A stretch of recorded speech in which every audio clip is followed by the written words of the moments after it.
ஒரு ரூம்ல உட்காந்து பாருங்க.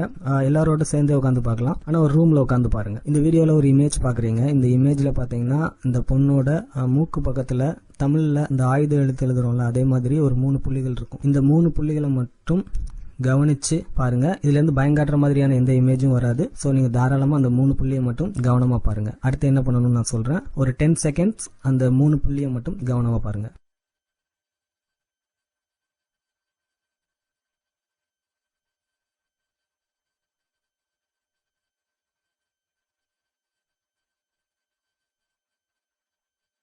இப்ப உங்க கழுத்தை அப்படியே மேல திருப்பி மேல அந்த சவுத்தை பாருங்க.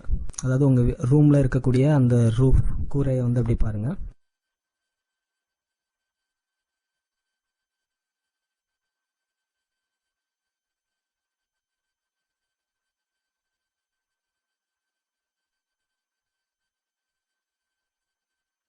இப்போ நீங்கள் ஒன்று பார்த்துருப்பீங்கன்னு நினைக்கிறேன். ஸோ பார்த்துருந்தீங்க அப்படின்னா என்னன்றதை கமெண்ட் பண்ணுங்கள். பார்க்கல அப்படின்னா திரும்ப முயற்சி பண்ணி பாருங்கள். எல்லாரும் ஒரு விஷயத்தை பார்க்கலாம். உங்களுக்கே ஷாக்காக இருக்கும் எப்படி நடந்ததுன்னு. ஸோ இதில் என்ன லாஜிக்கில் இது ஒர்க் அவுட் ஆகுது அப்படின்றதே நமக்கு தெரியாது. பட் ஒரு இன்ட்ரெஸ்டிங்கான ஒரு விஷயம் அப்படின்றதுனால சொன்னேன். நன்றி.